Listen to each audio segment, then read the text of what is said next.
观众朋友，大家好，欢迎收看今天的辛枫视线。中国经济在经历了严峻的6月和7月之后，本周五公布的中国8月份主要经济数据似乎出现了明显的改善迹象。可以看到，来自长期低迷的房地产行业的数字仍然令人沮丧，其中中小城市的房价下跌进一步加速。中国70个主要城市中有52个城市的房价下跌要高于7月份的49个。但是好消息是，零售额同比增速从7月份的 2.5% 加速到了 4.6%， 失业率则是小幅下降。过去几周，中国出现了一系列支持贷款的措施，比如说为第二次抵押贷款的借款人提供更加宽松的条件，还有周四大幅下调了银行存款的准备金率。但是总体来看，中国的消费者仍然是非常的谨慎，而且银行储蓄水平仍然比疫情前要高得多。但是令人欣慰的是，这一情况在最近几周明显有了一点改善。而在周五公布的数据当中，最值得注意的是，中国经济最大的行业服务业表现得很不错。服务业采购经理指数中的就业分类指数今年春天曾经与建筑业的就业同步下降，但是现在已经开始回升，服务业就业市场开始显示出触底反弹的明显迹象。高盛表示，一些反映消费者活动的指标，包括主要城市的交通拥堵，也在夏末开始反弹。因此，中国的好消息是情况正在好转，但是只能说是略有好转。而坏消息是，这些看似的好转其实都是从一个非常低的基数开始的，而且仍然没有理由预期中国经济会出现强劲的反弹。而阻碍中国经济强劲反弹的关键点之一，房地产，北京仍然有很多事情要做，房价再这样跌下去，将会继续影响中国家庭的消费意愿，并且可能会在今年晚些时候再次破坏整个就业市场，就像今年春天那样。而《华尔街日报》的文章指出，即使中国房地产行业最终在2023年末开始触底反弹，交易量将会仍然远低于2019年疫情前的水平。根据中国经济数据库的数据，开发商在今年8月开始建造的新住房仅为5100万平方米，而2019年的8月，他们开工建设了 1.42 亿平方米。摩根斯坦利预计这10年新房的年需求量将会降至900万套，比2021年的水平下降约 35%。因此，《华尔街日报》认为，中国房地产市场长期来看仍将处于结构性下滑的状态。过去几周，中国推出了一系列措施来支持房地产市场，但是尚未推出像2015年或者2009年那样的大规模刺激措施。上海和深圳等中国最大的城市已经取消了一些长期存在的购房限制，特别是已经有贷款的购房者，现在也可以有资格获得跟首次购房者一样的福利，那就是较低的首付比例和较低的还款利率。这将使得考虑房型升级的业主更加容易重返市场。通过降低首次和第二次购房者的最低首付比例，并且降低现有的抵押贷款利率，野村估计所有借款人一年可以节省约2000至3000亿元人民币。我们都知道，近年来中央领导层不断地强调，房子是用来住的，不是用来炒的。因此，这次向二次购房者发出的鸽派信号尤其重要。任何表明北京正在放松反投机立场的具体政策都值得关注。分析人士认为，现在信号很明确，北京愿意容忍更大的房地产市场的投机行为，以此来稳定销售。这些新措施将会吸引一些购房者进入市场，尤其是那些愿意换更大房子的大城市的购房者。但是这些措施对于中国大量的中小型城市来说，也许影响力会更小。而这些中小城市其实占据了实体市场中的更大份额。原因是，第一，许多中小城市一开始就没有那么严格的购房限制，或者他们在今年早些时候已经放松了限制。第二，这些小城市中住房供过于求的情况要比大城市严重得多，库存和烂尾楼情况更加严重。经济学家普遍预计，北京将在未来几个月加大支持力度，进一步降息，并且推出新政策来促进房屋销售。虽然北京的最新措施也许可以为中国的业主和建筑商提供一丝喘息的机会，但是美好的旧时光肯定是一去不复返了。而从全球角度来看，如果房地产市场无法稳定，就会导致更多中国开发商拖欠美元贷款，并且让全球投资者陷入困境。而随着对铁矿石、铜和其他资源的需求减弱，中国经济疲软将会打击那些工业商品出口国。另外，国内需求疲软可能会导致中国制造商将多余的产品出售到世界其他地方，从而向世界其他地区输出通货紧缩。因此，瑞银集团的首席经济学家、现任牛津大学的研究员乔治·马格努斯说，不认为最糟糕的时期已经过去。摩根大通的首席中国经济学家朱海滨则表示，中国的总体政策宽松仍然是零零散散的，这些措施都不算是大刺激，虽然令人鼓舞，但是不足以改变游戏规则。摩根大通在周五的经济数据发布之后，预计今年中国经济将会增长 5%， 高于此前预测的 4.8%。而中国走不出经济困境以及对地缘政治的担忧，也导致风险投资进一步减少。华尔街日报另外发表了一篇文章，报道了美国和其他外国风险投资公司退出中国生物技术行业。今年，美国和其他国家的风险投资家减少了对中国制药公司的投资，削弱了中国生物技术行业的发展势头。他们的撤退反映出全球风险投资的回落，以及中国经济步履蹒跚和地缘政治紧张局势的加剧。美国一家投资公司负责医疗保健板块的投资经理表示，中国生物技术领域的泡沫与美国一样大，甚至是更大，而且泡沫正在破灭的过程当中。他所在的公司叫做 E-Squared Capital， 这家投资管理公司过去10年投资支持了一些中国的生物技术公司，但是这家公司表示，最近几年已经停止了对中国的投资。与美国一样，中国的生物技术风投在2021年之前的几年中猛增。市场跟踪机构 PitchBook 的数据显示，对中国生物技术公司的风险投资从2015年的12亿美元猛增至2021年的193亿美元，然后于去年开始拦腰减半，短短2年内下降至89亿美元。这种潮涨潮落间，美国和其他外国投资者的入场和退场成为了一个重要的推手。PitchBook 的数据显示，美国投资者对中国生物技术领域的风险投资交易额从2015年的5460万美元攀升至2021年的10亿美元，到达顶峰，然后在去年下滑至 1.03 亿美元，只有最高峰时的1/10。不止美国的投资者如此，来自欧洲和其他地方的投资者对中国的生物技术投资也是有所下降。根据 PitchBook 的数据，欧洲投资者对中国生物技术风险交易的投资额从2021年的 8.7 亿美元下降到了去年的 5.2 亿美元。在全球从事风投业务的北极光创投的北京合伙人宋高广表示，中国的生物科技市场已经变得越发拥挤，有太多的公司在做同样的事情。有一本书叫做《中国的下一步行动》，这本书的作者 Scott Moore 说，包括美国在内的境外投资一直是中国生物技术产业的重要资金来源。中国的下一步行动这本书是一本专门讨论中国生物技术领域的书。摩尔表示，中国的风投格局正在迅速走向成熟，但是融资渠道，尤其是面向早期生物技术初创企业的融资渠道，在规模和成熟度上都远不及美国。他介绍，在21世纪最初的那10年间，生物技术一下子成为了中国政府重点发展的一个优先事项。对中国生命科学公司的投资和支持随之节节上升。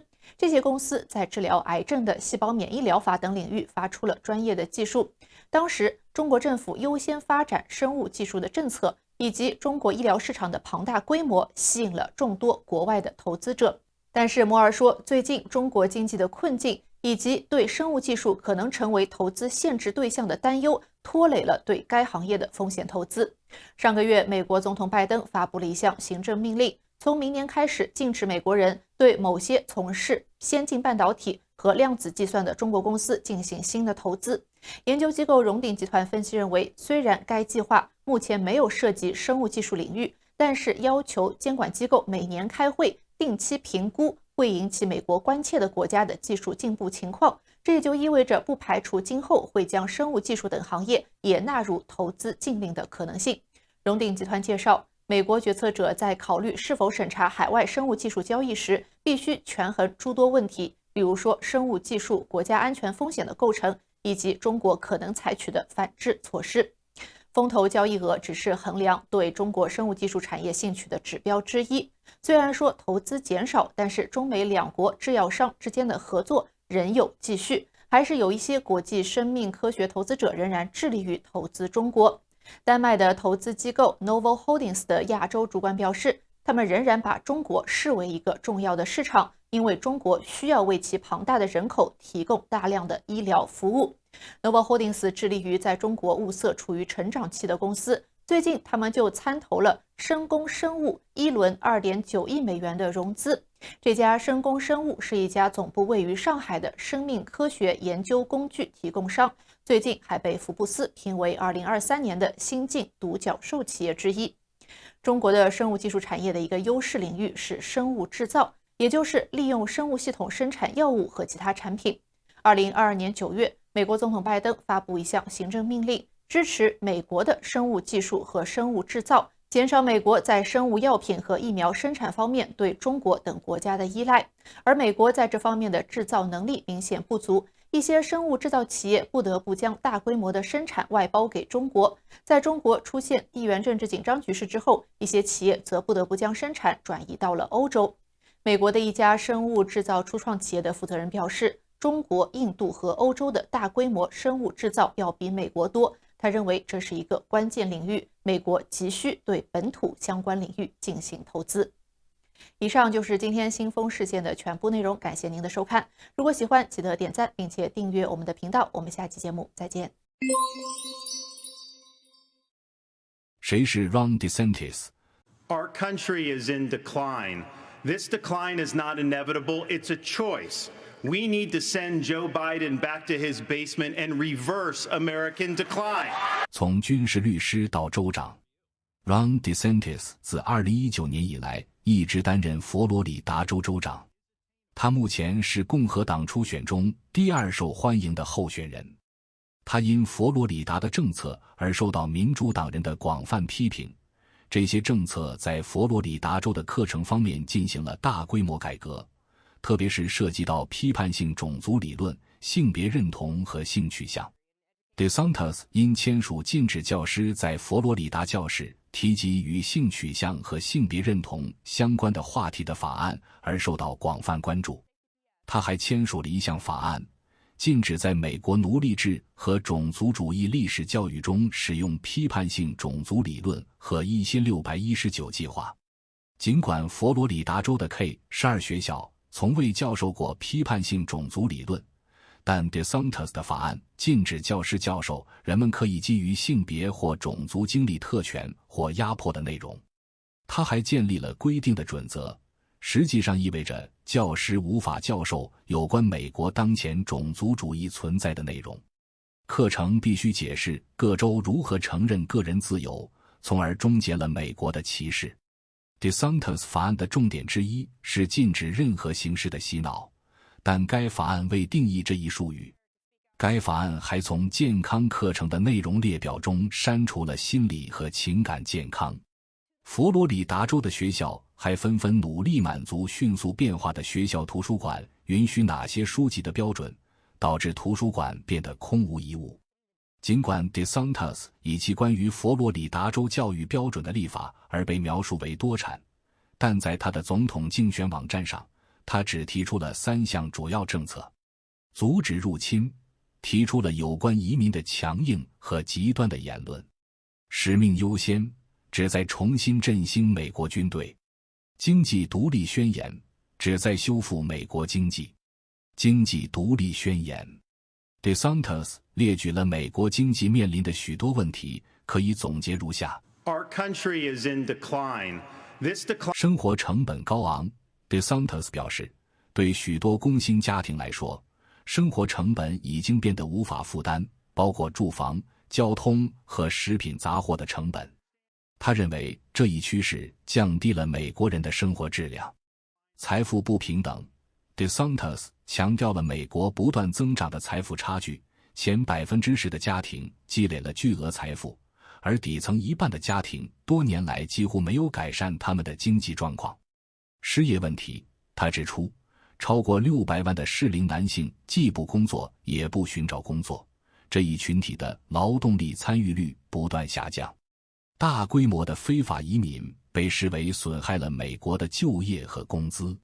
教育系统问题， DeSantis 批评高等教育体系，指责其收取高昂的学费和费用，同时产出劣质的结果。他还提到了因阿片类药物、酗酒和自杀而导致的死亡人数上升，特别是在没有大学学位的美国人中。预期寿命下降，美国人的预期寿命在过去10年中下降是 DeSantis 非常关注的问题。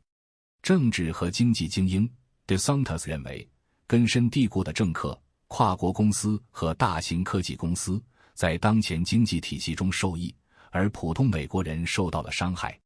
中国的经济影响， DeSantis 批评美国以他认为已经允许中国变得更加专制、强大和雄心勃勃的方式与中国打交道。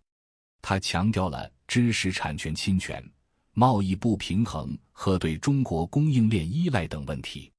政府支出和债务，他对不计后果的政府支出和国债积累表示担忧。应对 COVID-19， DeSantis 批评了封锁、命令和政府对 COVID-19 大流行的应对对经济造成的影响。企业影响和 ESG 标准， DeSantis 反对他所认为的觉醒企业的影响，以及他们利用环境、社会和治理 ESG 标准来推广左翼意识形态。教育和就业障碍，他主张改革教育和职业培训，提供实用技能和职业培训，并减轻学生贷款债务的负担。移民政策， DeSantis 认为，无技能移民和多样性签证抽奖对劳动力市场产生了负面影响。尽管这些问题中许多都可能对美国选民非常重要，并且可能是他们考虑的重点，例如生活成本、财富不平等、教育系统问题和预期寿命下降等，但 DeSantis 没有提出具体的政策来解决这些问题。阻止入侵， DeSantis 将非法移民称为入侵，以唤起非法移民是暴力犯罪分子的形象。他还将非法移民涌入国家与芬太尼等毒品的流动相混淆。越过南部边境走私的芬太尼现在已经成为18至50岁美国人的首要杀手。这在多个层面上都是错误的。18至45岁美国人的主要死因是意外伤害，非故意伤害。所有美国成年人的主要死因仍然是心脏病、癌症和 COVID-19。虽然美国的阿片类药物危机在美国仍然是致命的，但暗示越过南部边境走私的芬太尼与非法移民流动相关是不真实的。根据 NPR 的报道，接近 90% 的芬太尼是在入境口岸被查获的。移民当局说，它主要是由美国公民走私的，以及其他合法授权跨境旅行的人士。几乎没有从寻求庇护的移民中查获芬太尼。在他提出的政策中， DeSantis 没有提到加强美国与墨西哥边境上的安全措施。DeSantis 关于美国与墨西哥边境的大部分言论都是攻击拜登政府的边境政策软弱，并暗示拜登政府积极允许和鼓励非法移民越境。例如，在这段引述中， DeSantis 说，拜登正在向移民提供工作，只要他们愿意带着不相关的未成年子女一起来美国。拜登在2021年比特朗普在海关和边境保护局 CBP 上的开支方面多出了支出。在2020年，特朗普拨款127亿美元，而在2021年，拜登拨款了129亿美元。目前 CBP 的预算为144亿美元。尽管拜登宣布结束了家庭分离，但他的政府仍然通过拘留和驱逐不断分离家庭。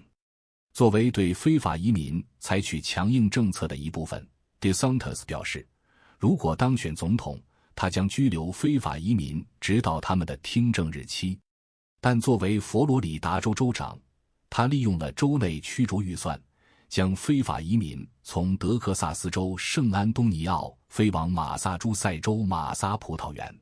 使命优先， DeSantis 经常谈论他在 Jack 军事法官队担任8个月，支持 SEAL 团队已在伊拉克法鲁甲的经验，积极参与战斗的军事法官提供有关规则与战斗规则的法律建议。作为一名退伍军人， DeSantis 在谈论军队时使用的语言非常个人化。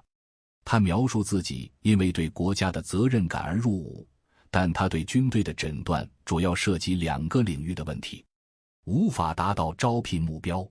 他说，招聘遭受打击。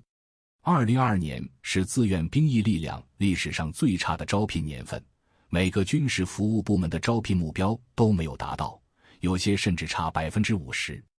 而在我们的弹药库存被耗尽的情况下，中国正崛起为越来越强大的对手。他将此归因于军队的政治化，军队感到需要政治正确，而不是以任务为导向。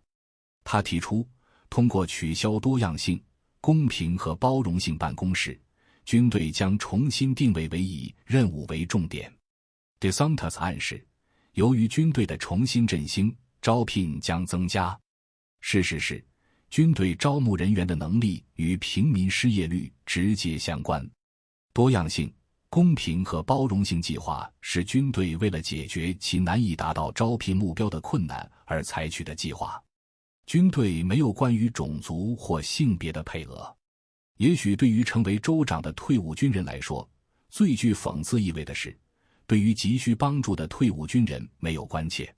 在美国，10%的无家可归者是退伍军人，而退伍军人自杀的风险是普通人口的2倍。让 DeSantis 竞选活动最引人注目的是缺乏明确的具体政策建议。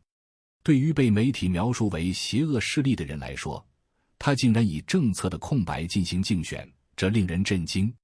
也许 DeSantis 作为政治家的成功是因为他选择放大了一小部分声音，同时削弱了他选民的选举权。这些行动已经赋予了他所在州内日益响亮、激进和暴力的少数派更多的权利，这可能会在选民基础方面产生问题。China has been rapidly building up and modernizing its nuclear forces in recent years. David, from your perspective, what are the key ways China is doing so? Sure. I think we can think about China's ongoing nuclear modernization and expansion as falling into 4 different dimensions. So the first dimension, and the one that usually receives the most significant attention in the news, is an ongoing increase in the size of China's nuclear warhead stockpile. Just over a decade ago, China was assessed to have fewer than 200 operational warheads, and today the Defense Department estimates that China possesses perhaps just over 400 bombs, and that this number could climb to 1,000 warheads by 2031, and that if China continues on its current trajectory, that it would possess 1,500 warheads by 2035, which is roughly the number of warheads that the United States and Russia are limited to deploying under the New START agreement. We've also seen a significant expansion in the forces operating China's nuclear weapons. We've seen an increase in the number of brigades, for example, under the Rocket Force, growing from 29 to perhaps more than 40 in just the last few years, and has received significant media attention. China's constructing more than 300 new ICBM silos. The second dimension along which China is improving its nuclear forces is increasing their diversity. And we can see this both across the military services, but also an increasing number of delivery vehicles within those military services. So previously, the Rocket Force really was the only element of the PLA that had a credible nuclear force. But today, China fields a fleet of at least a half dozen nuclear-powered ballistic missile submarines. We believe that some of them are now equipped with the longer-range JL-3 submarine-launched ballistic missile, which would allow China's submarines to target the continental United States without leaving Chinese waters, which is a significant development. The PLA Air Force has been reassigned a nuclear mission, and China is working on a next-generation strategic bomber. So with these developments, the latest DoD report on the Chinese military now assesses that for the first time, China has a viable nuclear triad of delivery systems dispersed across land, sea, and air forces. The third dimension that we're seeing an increase in capabilities is the quality of the nuclear forces that China operates. These forces, especially the land-based forces, are increasingly accurate. They are more mobile, including, for some of them, the ability to go off-road, which increases the difficulty of tracking them and increases their survivability. And we also have some nuclear-capable systems that are equipped with MIRV technology, so they can launch multiple independently targetable reentry vehicles, which provides more upload capability for China's strategic nuclear delivery vehicles. China's also working on some of the supporting infrastructure related to its nuclear capabilities. This includes an early warning system consisting of both remote sensing satellites and ground-based radars, although I don't think that that will come to maturity for at least several years. And China's also working on some of these more exotic nuclear relevant capabilities, like a hypersonic glide vehicle and fractional orbital bombardment system. Finally, the fourth dimension that we're seeing a significant increase along, we have somewhat less, I think, firm open source evidence of changes on this dimension, but we do have evidence, is hints of operational shifts in how China is operating its nuclear forces. So to go back again to the latest DoD report on the PLA, and I'm going to quote here, it reads, quote, although the PRC almost certainly keeps the majority of its nuclear forces on a peacetime status, nuclear and conventional rocket force brigades conduct combat readiness duty and high alert duty. That's the end of the quote. This sort of suggests that some rocket force units are moving to a higher level of alert, which we assume includes the ability to launch on shorter notice. And so what we see across these four dimensions is significant evidence that the size, the structure, the capabilities, and the operations of China's nuclear forces are changing, and they're all increasing. But while we have very good evidence of these shifts in hardware and to a certain extent operations, we have very little good evidence about why these changes are taking place. And China has not been very transparent about its nuclear forces in the past, but it's at least provided a baseline of information in terms of why it possesses nuclear weapons, the missions that they're meant to serve, and at least general principles that guide the development of those nuclear forces. But we've had, to my knowledge, no official statement about the ongoing buildup, what its drivers are, what its goals are, what the endpoint is. And we even see Chinese officials denying that some elements of the buildup are happening. And Chinese experts outside the government that I've spoken to also talk about how the Chinese strategic community is increasingly in the dark. So we have this growing disconnect between China's historic limited view of nuclear weapons and expanding capabilities. And what Phil and I wanted to do in this report was to take a more systematic approach to thinking about what are the potential competing explanations that could explain the ongoing buildup and modernization, and which ones have the best evidence to support them. Given everything you've described in terms of what China is doing, would you say that China is across the board in terms of its nuclear modernization, trying to go as rapidly as possible, particularly on the capability side? That's a great question. Historically, China has been very slow, both to develop and to field some of its nuclear relevant systems. We can see this in a number of different areas. So one is China has adopted something of a technology reserve model when it comes to its nuclear and strategic forces. And so what this means is that China will often develop technologies that are relevant for these forces, but there'll be a lag between successful development and actual deployments. So to take the example of MIRVs that I mentioned earlier, these multiple independently targetable reentry vehicles, China was believed to have the ability to deploy MIRVs perhaps as early as the early 1990s, when it launched multiple satellites into different orbits with the same rocket launch. But it wasn't until 2015 that the US Defense Department assessed that China had actually deployed MIRV technology onto its ICBMs. Similarly, we have evidence that China tested a neutron bomb, which is often believed to be the foundation for low-yield nuclear warhead designs in the 1980s. But as far as we can tell from the open source, China has chosen not to deploy these. So historically, China's been very slow to develop these capabilities. As to the recent shift, we're in the middle of it, so I think it's a little bit hard to evaluate the pace. Certainly, the pace has been significant compared to where China was previously, but part of that is also because Chinese nuclear capabilities had been so small and immature in the past. So even a doubling of China's warhead stockpile amounts to an increase of roughly 200 warheads. But I will say that one of the things that we try to do in the report is to look at leading indicators. So what are data points that will move today that could help us predict shifts in the future? And I would encourage some of the listeners, if they want to deep dive, to go into the appendix on this. And one of the things that we look at is the number of enrollments in rocket force professional military education institutes. And we see a relatively significant spike in students in that institute who are studying nuclear relevant subjects. But that number has also decreased this past year, although it's at a higher level than it had been over the past decade or so.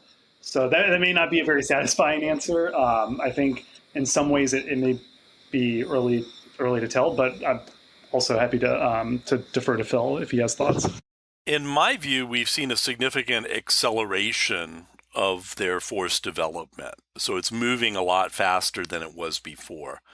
I'm not sure I would characterize it as a crash program or saying that they're going as fast as possible in every dimension of it, because I think there's some areas where we don't see much happening, but we'll talk about that a little bit later. Phil, let me turn to you next. One of the areas of your report that I thought was very important was the 6 different models that your report identifies, lays out, and then tests to explain why China is modernizing its nuclear program at the pace that it is. Could you share with us how you came up with these 6 different models? And what do each of these models show in terms of why China wants to expand its nuclear program?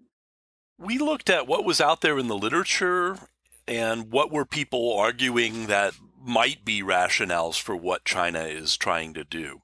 So kind of the broad literature on nuclear weapons development and the China-specific literature. And then we tried to flesh out these models, and I'll talk in a moment about the 6 we chose to focus on, with an eye to making them a little bit distinct from each other, and then identifying indicators that would tell us, is there evidence for this or not? And of course, as good methodology, we came up with all of our indicators first in conjunction with the models, and then we went out and looked what the evidence had to tell us about it. But at the end of the day, we came up with 6 models, and I'll describe them each briefly. One that we looked at is the secure second strike model. This is a traditional way of understanding China's nuclear force development. It says the goal is to have a secure nuclear deterrent in the face of advancing adversary capabilities. So how do you get and maintain a secure second strike? And in this model, actual and projected increases in U.S. offensive and defensive capabilities would increase the nuclear force requirements for a survivable deterrent. So that's the dynamic here, is what does it take to have and maintain a secure second strike in an atmosphere where U.S. missile defenses are changing, U.S. nuclear capabilities are changing, U.S. conventional strike is changing, and the dynamic is how much is enough for China to be confident in a secure second strike. So that's probably the most traditional model. That sometimes has been called a minimal deterrent, but I think as we formulated it, it's responsive to what potential adversaries are doing. The second model is probably the most unique. We call it the nuclear shield model, and it's kind of a stronger version of the secure second strike. But the way we think about it is the goal of a nuclear deterrent is not just to deter strategic nuclear attacks, but to sort of stretch those nuclear capabilities to deter adversary limited use of theater nuclear weapons and conventional military intervention in order to gain freedom of action, particularly in a conflict over Taiwan. So this model draws on the logic of the stability-instability paradox, that if you have stability at the strategic nuclear level, that may actually enable conventional war. And so this model says, well, maybe that's what China's trying to do, create a nuclear stalemate that will let them fight and win a conventional war over Taiwan. So that's a little bit of a different formulation than you usually see. A third model focuses on great power status, and this says that nuclear weapons are a source of international power and status, and maybe what this is about is China trying to no longer have a lean and effective small deterrent, but want a nuclear force that's more similar to the US and Russian forces for reasons of prestige and status. And so this implies a larger, more technologically advanced nuclear force. And there is some direct evidence for this. We do see PLA writings that talk about the need to build a nuclear force that's commensurate with China's international status. But what's distinct about this is it's the numbers and technology that matter for status, not really the military applications of nuclear warheads and nuclear weapons. The fourth model we looked at is we call the theater deterrence model, and this focuses on the potential for using nuclear weapons in a limited conflict, either to try to deter adversary use of nuclear weapons, tactical nuclear weapons, theater nuclear weapons on the battlefield, or potentially for China to use them itself as a military tool. And so the logic here is that nuclear war can be contained. That's different from how China's traditionally thought about this, and that there can be military value in tactical nuclear weapons, either for deterrence purposes or coercive purposes. And so that implies a shift to the theater and the battlefield level rather than the strategic level, which would be a big change for China. The fifth model we looked at focuses on bureaucratic politics, and it sees the outcome of China's nuclear force development as the result of bargaining between the different bureaucratic actors involved in nuclear policy. That's the civilian political leaders who have the last say, but it's also the different military services, the nuclear weapons establishment, and civilian strategists. And it sees an interplay between these different actors that produces the policy. And that might not necessarily be as strategic or as rational as possible. So this kind of model would pretty easily explain the fact that China is shifting toward a triad, and it would say that the Navy and the Air Force want to get into the nuclear business and advocated for it, and that's why you see it. That doesn't necessarily mean a nuclear triad makes strategic sense for China, but a bureaucratic politics model, things don't have to make strategic sense. That's not how they're produced. And then finally, the last model we looked at was the nuclear superiority model, which sees a China that's trying to achieve quantitative and qualitative dominance over other nuclear weapon states. This is a China that really does want to be number one in nuclear weapons, either at the regional level compared to regional adversaries like India, or at the global level compared to the United States and Russia. This is a very different view of nuclear weapons, that there are very important political and military benefits from superiority, that's something desirable and to be sought. And so that's something that would be very different from traditional thinking. So that's what we laid out as the models, and what we tried to do in the study was test this against today's China nuclear force structure, the nuclear forces that are projected for about a decade from now, and then to look at a variety of other capabilities and indicators which aren't nuclear forces themselves, but would give clues as to which of these models best explains what's going on. Of these 6 models that you developed, did you hypothesize that one or more of these models would be more aligned with where China is now or where China could be heading? Well, if we look at this historically, China's policy has been focused on secure second strike. So we thought that was a model that has been used to explain their nuclear decisions in the past and likely was still accurate. There has been debates among the Chinese military about nuclear warfighting, and so we thought it would be worth taking a look whether the theater deterrence model had support, if we saw changes in the Chinese nuclear forces and capabilities that were supporting that. Mainly because this is something the PLAs periodically argued about and sometimes advocated for, but the civilians have always rejected the notion of changing doctrine. So I don't know that we expected that one, but given that there were known advocates in China for it, that seemed worth taking a close look at. And then finally, the bureaucratic politics model. At this point, we have various memoirs and other sources that go into the early days of the Chinese nuclear weapons program. And it's pretty evident that bureaucratic actors, including nuclear weapons scientists and the nuclear weapons establishment, had a pretty strong influence over the course of development of China's nuclear program. And the military had a relatively modest one. So that's a model that explains some things pretty well in the past, and we thought it was worth a look. Does it still have explanatory power today? Right, thank you. David, over to you. You and Phil had developed your hypotheses, and then you tested each of your model based off of what China was doing as well as indicators. So of these 6 models, which ones did you find best explains China's behavior and its nuclear modernization? We found that 3 of the models had the strongest support, and I would highlight 2 in particular. So the first that Phil just alluded to was the secure second strike model.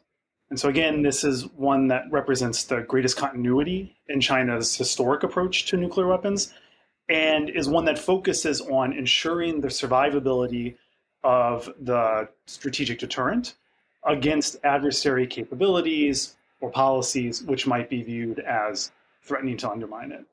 The second model that we found significant support for is the nuclear shield. As Phil said, this is a stronger version of the secure second strike model, and it's one that would attempt to use nuclear weapons to not only deter and respond to nuclear strikes, but also to potentially deter intervention or escalation by an adversary in an otherwise conventional conflict. So it's sort of taking the nuclear shadow and trying to cast it on other forms of intervention, and it views nuclear weapons as more effective at deterring not only nuclear threats from an adversary. The third model that we found strong support for was the great power status model, this idea that China is developing a large, technologically advanced nuclear force in order to distinguish it from the other nuclear powers and in order to compare itself favorably to the nuclear superpowers such as the United States and Russia.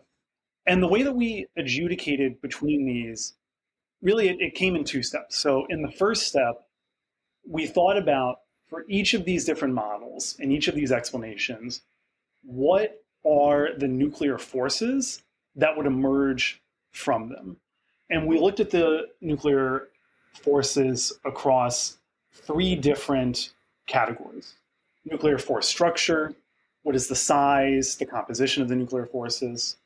Second, operational practices, how does China operate these forces? And then third are the supporting elements. So what is the infrastructure that goes? We found these 3 models, the secure second strike, nuclear shield, and great power status models were the most compelling. And the way that we adjudicated between these different models was to try to think about what are different observable indicators, both of the nuclear forces that would emerge from these different competing models, but also of the nuclear policies and practices that would go into supporting them. And so to take an illustrative example, something like force transparency would vary significantly depending on what model is at play.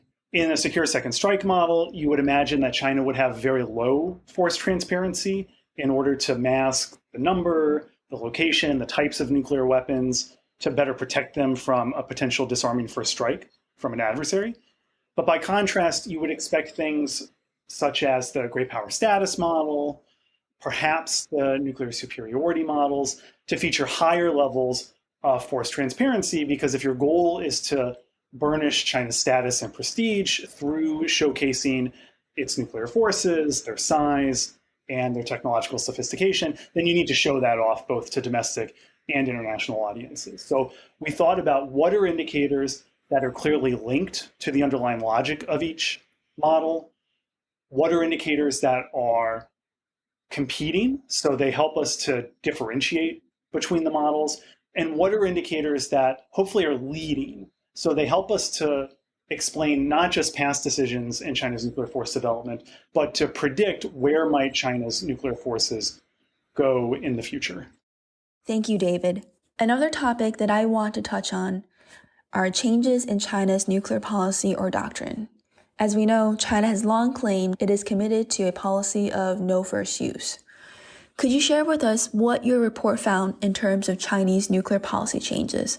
I know we've talked about changes in China's nuclear force structure and operational practices, but what is happening on the policy side?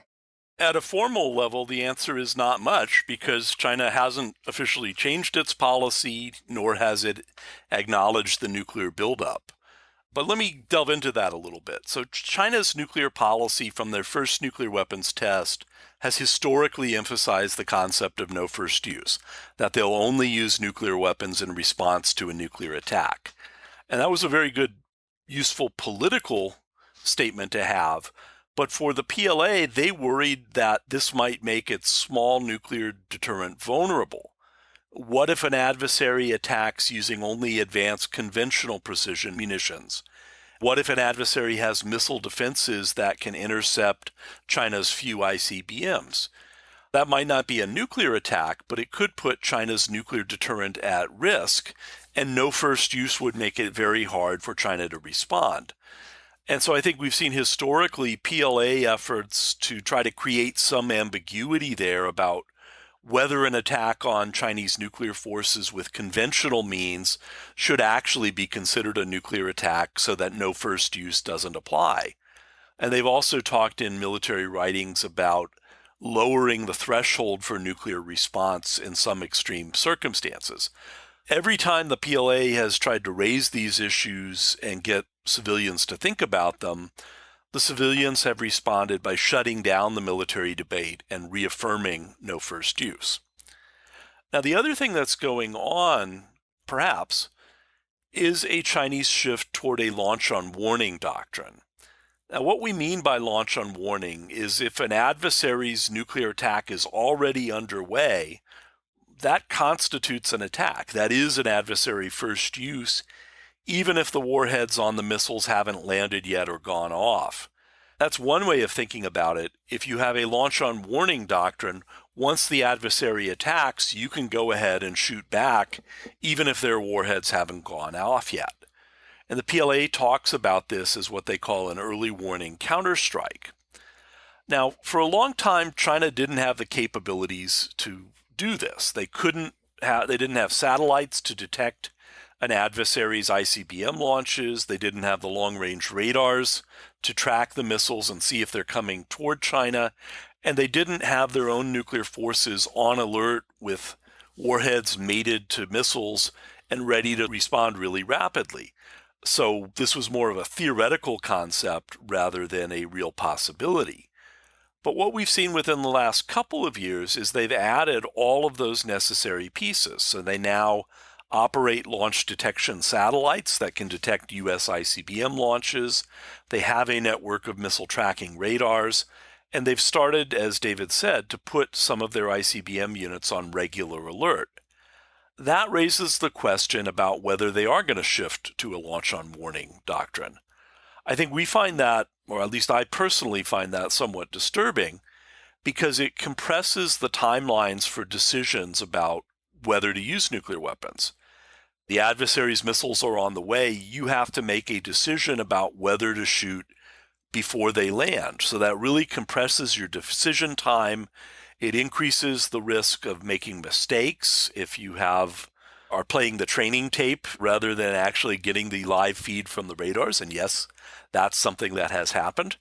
And it also increases the risk of accidental or unauthorized launch because you have to have ICBMs on alert ready to launch at short notice. That probably means you have to pre-delegate this authority to the PLA. So I think U.S. government sources see China as moving toward a launch on warning doctrine. I personally am not entirely convinced about that, partly because I think China's civilian leaders want to retain control over the decision to use nuclear weapons. That's an existential decision for the country, and I think they will be very reluctant to delegate that decision to the PLA and we don't have evidence that they have all the communications lines, the ability to go to Xi Jinping and get a rapid decision in a crisis in time to use a launch on warning. Speaking of Chinese civilian leaders trying to control its nuclear forces, we recently saw this summer that China removed its top rocket force commanders. Does this speak to what you're saying, Phil, Beijing's concern over controlling its nuclear forces and the quality of current PLA leaders responsible for China's nuclear arsenal? What's happened with the rocket force leadership is very unusual, because this is the commander and political commissar that Xi Jinping put in place there. So he's already looked at them and vetted them and approved them for those senior positions. And now he's taking another look and deciding that they're not suitable. And not only are they not suitable, that their deputies are not suitable. So at the end of the day, he had to go outside the rocket force entirely to get a new commander who was a naval officer and a political commissar who was an Air Force officer. And that shows a serious lack of trust of the rocket force leadership. Now, it's still not quite clear whether this was a corruption issue, and that's why the commanders were replaced, or whether it's some deeper issue of political reliability. I just don't think we know enough to be able to reach a firm judgment on this at this point in time. But it seems to be a problem that is throughout the rocket force, and that's why they had to go outside to get new leadership. Now, this may relate to the launch on warning question, because if Xi Jinping and the civilians are thinking about shifting to a launch on warning doctrine, and if that's going to require some delegation of authority to the PLA rocket force, well, then you might take a good hard look at their political reliability and whether you can trust them to have control of nuclear forces. And so it's possible these things interacted, that because of the contemplating a launch on warning shift, they took a good hard look at the PLA rocket force leadership and they didn't like what they found. Hence the decision to remove the leadership and look to other services for new leaders, which again is very unusual in the modern PLA to do that. So I don't think we know all of the story, but that's one way that concerns about launch on warning might have interacted with the decision to change the leadership. Another question I have relates to your theater deterrence model. One of the sentences in your report is, a decision to deploy low-yield or tactical nuclear forces would signal a significant shift in Chinese thinking about the military and political utility of these weapons. Is China pursuing tactical nuclear weapons? And why is deploying them so significant? Well, clearly they did develop tactical nuclear weapons and a neutron bomb in the past. They developed and tested them, but they never actually deployed them with the PLA or developed the doctrine and the operational capabilities focused on fighting a limited nuclear war.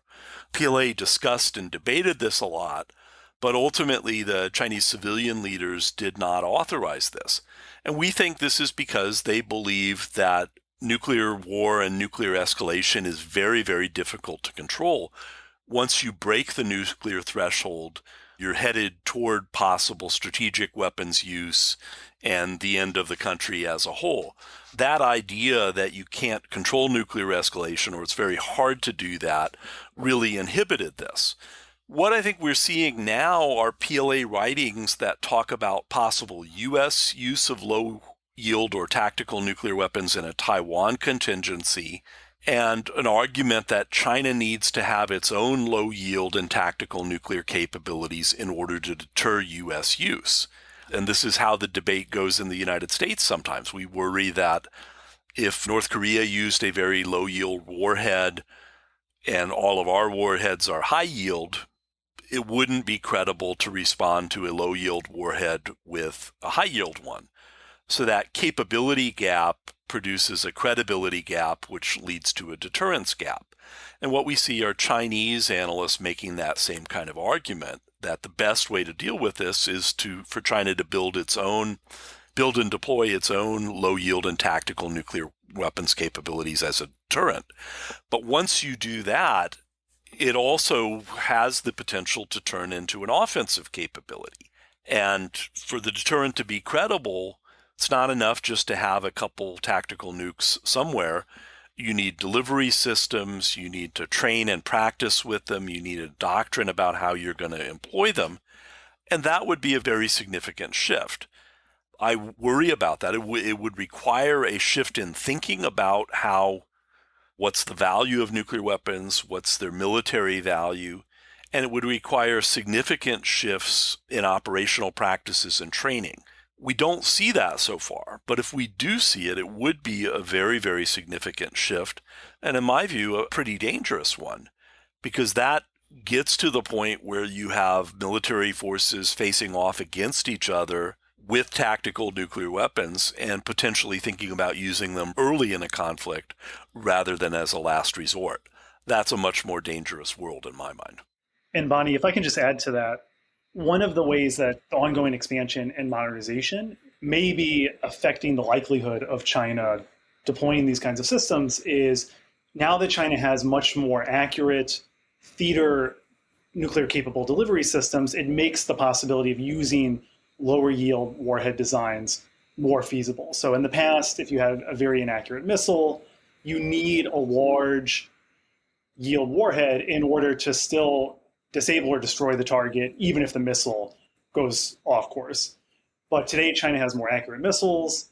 It's always very fraught to try to estimate a missile's accuracy using open sources and from a distance. But we know that these missiles are more accurate, not only from unclassified US reports, but also because these missiles are often deployed with conventional armaments, which by their necessity demand a greater accuracy. And so this is one way that changes in China's nuclear hardware are reducing the technical constraints on its operational practices. In the past, we could have greater confidence that China not only did not field these capabilities, but likely wouldn't field them because it wouldn't make much sense technically. But today, this is one way that these technical constraints are falling to the side and removing some of the inherent credibility that comes with China's declaratory nuclear policy. So before, they just couldn't do those things because they didn't have the capability.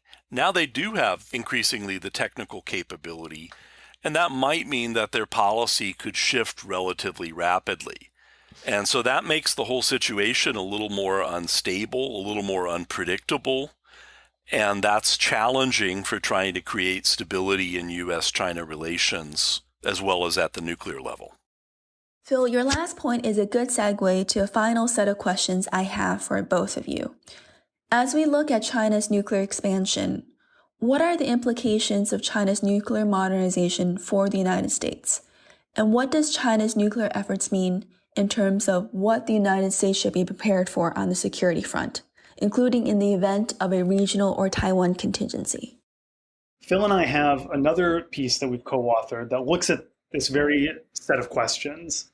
So first, I think the nuclear expansion means that China will be less susceptible to nuclear threats and intimidation by the United States. As Phil alluded to earlier, Chinese strategists have often been concerned that in a military conflict, it would be the US that would escalate to nuclear use first in order to compensate for a potential conventional inferiority against a modernizing PLA.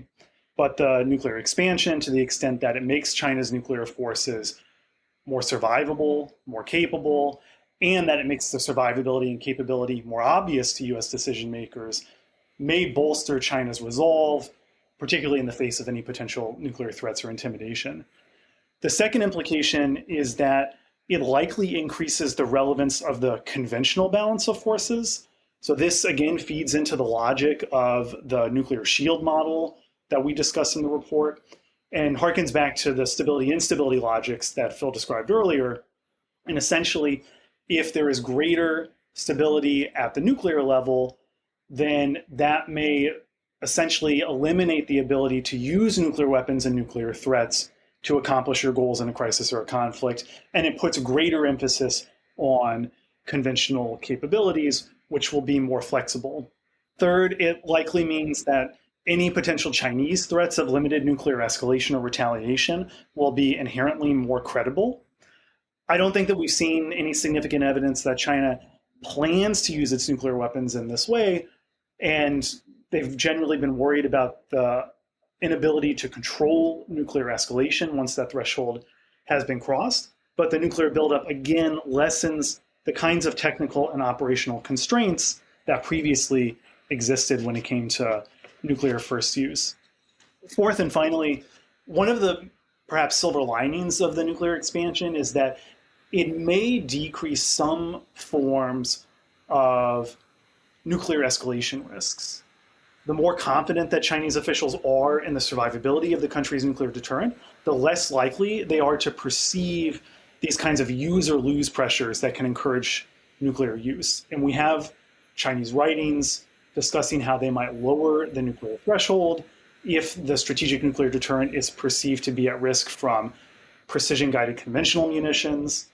But a stronger, a larger, more survivable nuclear force means that China is less likely to experience these kinds of escalation pressures. And it also means that China is more able to preserve the survivability of its strategic deterrent without resorting to flushing nuclear submarines from ports or dispersing mobile missiles to their launch sites, which, even if the intent of those moves is to preserve the survivability of those forces, could be interpreted by US observers as preparations for an actual launch and could be highly escalatory.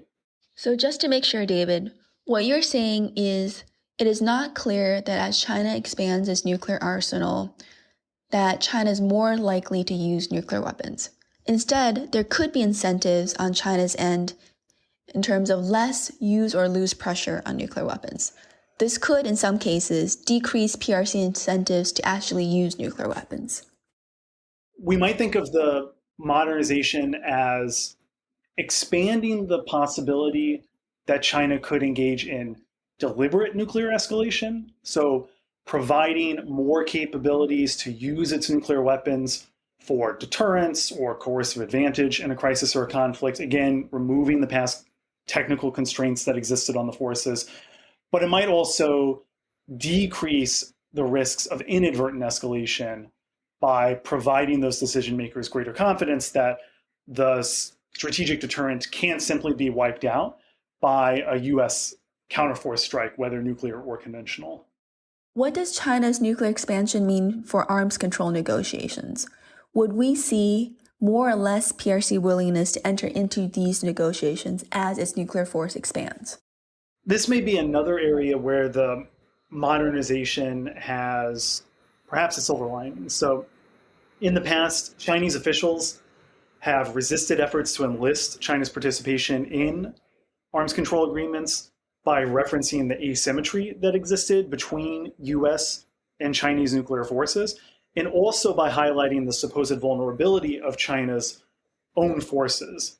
Arms control agreements were seen as a way to force China to provide greater information about its nuclear forces, information that could be used to support a disarming strike against China. And it was also viewed as a way to cap China's nuclear forces and lock China into a permanent state of inferiority. But if the nuclear expansion and the buildup means that China's nuclear forces will more closely approximate the size and sophistication of US forces, then those reasons fall to the wayside, both in terms of the logic they provide to Chinese decision-making, but also as an excuse that Chinese officials can use in their discussions with their American counterparts.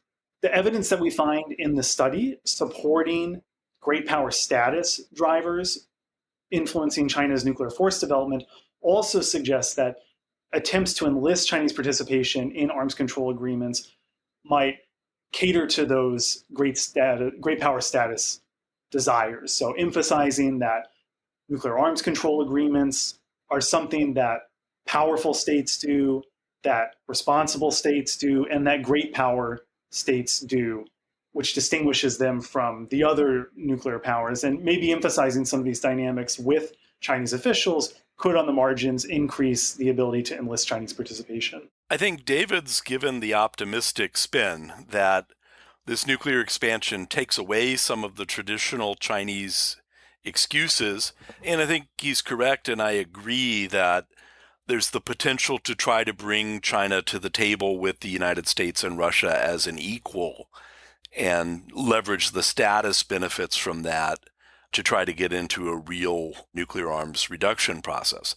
That said, I think the prospects are pretty grim because there's a number of obstacles that I think are becoming more problematic. So one of those is U.S.-China relations. The deterioration in relations decreases trust and makes it hard to get to an arms control agreement.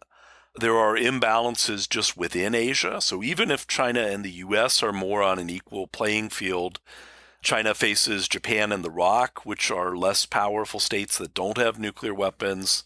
North Korea is part of a challenge for nuclear arms control, and it's way inferior to the U.S. So if you're thinking about arms control, those imbalances in Asia are a problem. I think you see that the United States is starting to worry about the potential for China-Russia strategic cooperation and nuclear cooperation. This is sometimes called the three-body problem, but in the most recent nuclear posture review, that's one of the concerns. Does the U.S. have to be worried about China and Russia working together strategically, including on nuclear issues? And if that's the case, we move from a position where all three states might have roughly equal nuclear arsenals to one where you worry about it being 2 versus 1. And then finally, I think just more generally, there is starting to be more interaction between conventional and nuclear forces, partly because missile defenses apply to both of those. And there's a growing importance of the space and cyber domains, both to support nuclear forces, but also to enable conventional warfighting as well. So the types of things that you would have to talk about and deal with in strategic arms control, I think, have gotten more complicated and more challenging. So I'm fairly pessimistic about what the prospects are. What can we do? I think there's hope for increased transparency to limit arms races. And that's one of the things that kind of comes out of our study, that if status is a motivation for China, well, you kind of have to talk about your forces in order to get that status. So that may support greater transparency. There's a need to improve crisis communications, especially military crisis communications.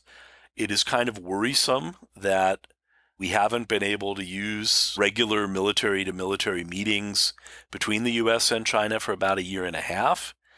And when we've tried to use the defense telephone link, the hotline, to talk to the PLA, usually, they've refused to pick up the line and talk. So I would like to see more there.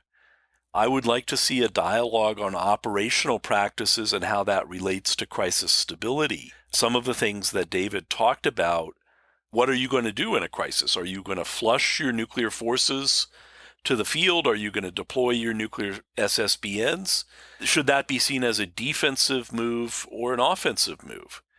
And often it's ambiguous. I think we could have a dialogue about what things would be alarming and what things should be expected. And then finally, it's worth exploring whether there's any possibility for confidence-building measures. It is worth noting that China and Russia have an advance launch notification mechanism.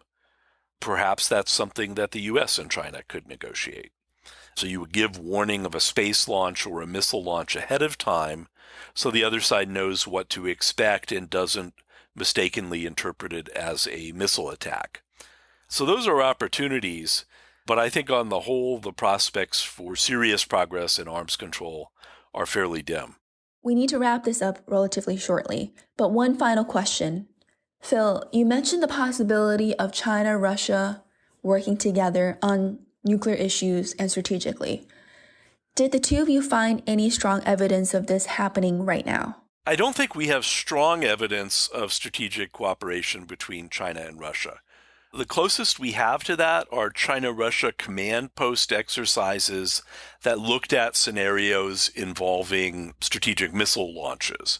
And the two countries worked together to figure out how to track them, characterize them, and decide what to do.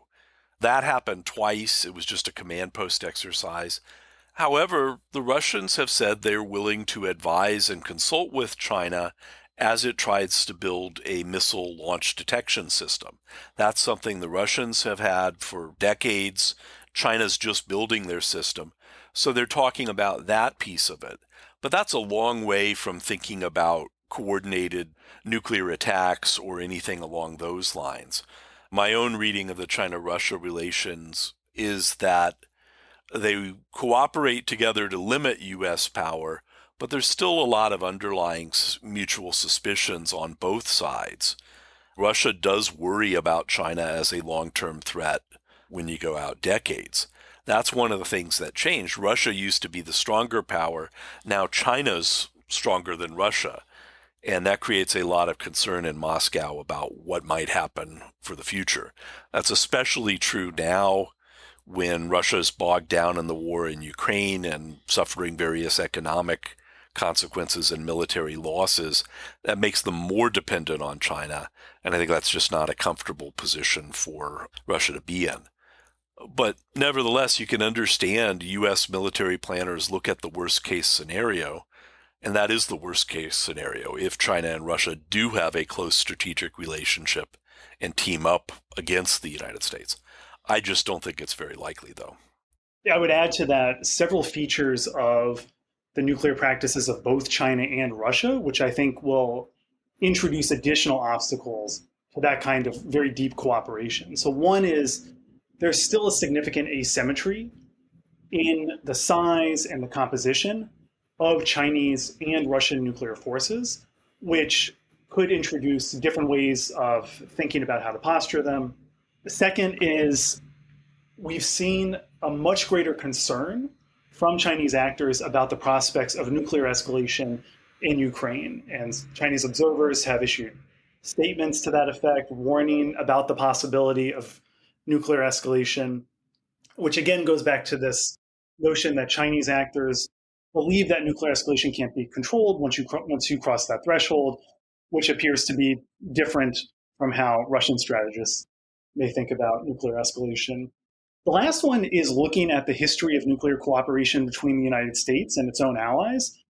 I think that even very close US allies that have hosted US combat forces for decades still may not feature the kind of deep nuclear cooperation that sometimes people imagine might come between China and Russia. And of course, Russia and China, while military cooperation is increasing, there's a significant gap between the level of military cooperation that's featured between Beijing and Moscow and, say, between Washington and its various allies around the globe. And I think that suggests some caution about predicting that kind of nuclear cooperation. Just on that point, that's a project that we at National Defense University are taking on, trying to come up with a methodology to assess the military significance of China-Russia military exercises and also the political signaling value of it. I think we agree with David's bottom line. The military exercises are not all that significant, although they're getting more significant since about 2014, but it's a lot less significant than a major U.S. NATO exercise or a major U.S. exercise with South Korea that have a lot more significant military training going on and military activities going on. 欢迎您收看华尔街电视简报。恒大的人寿保险部门被新的国有车辆接管。日经亚洲，中国国家金融监管局已批准将陷入困境的房地产开发商中国恒大集团的保险业务转让给国有车辆海港人寿保险。深圳市政府支持的深圳市鹏联投资将控制海港人寿的 51%， 而国家支持的中国保险安全基金将拥有 25%。这次转让预计将是恒大进行重组并清算资产的一部分。恒大人寿保险在2021年亏损超过400亿元人民币55亿美元，年底时总负债超过总资产近190亿元人民币。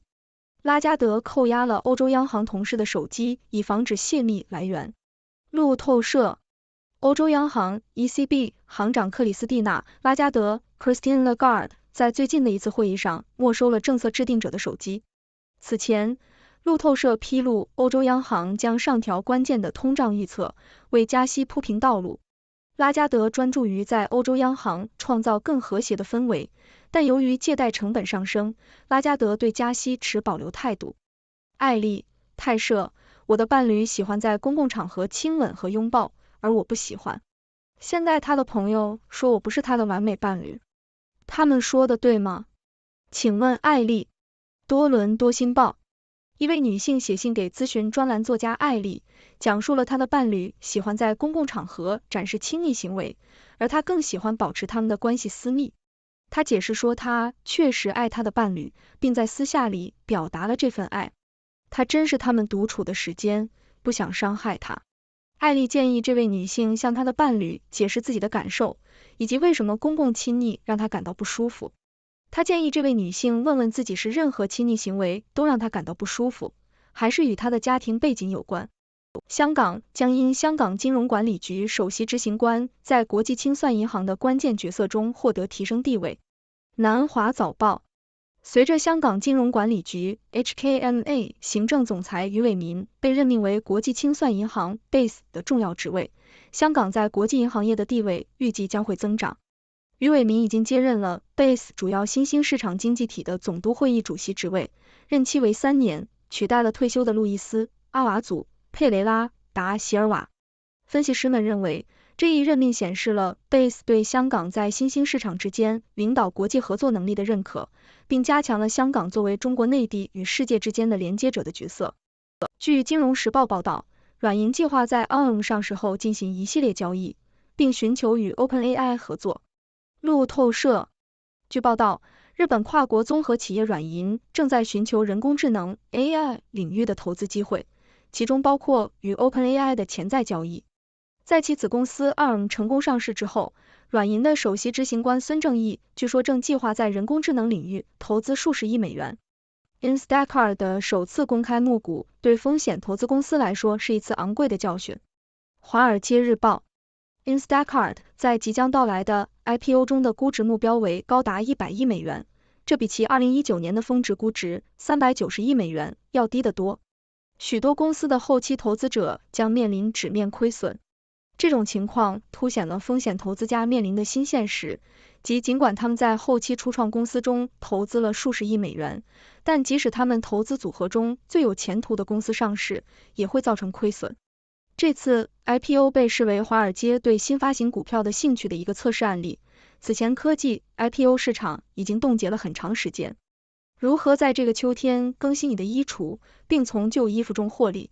英国每日电讯，整理衣橱已成为一项必要的过程，不仅是为了清理旧物，还能帮助你真正使用你拥有的一切。据独立报的一篇文章称，根据 RAP 废物和资源行动计划的数据，英国人的衣橱里平均有118件衣物，其中1/4已经1年没有穿过了。所以难怪联合国表示，时尚产业占温室气体排放的 8%。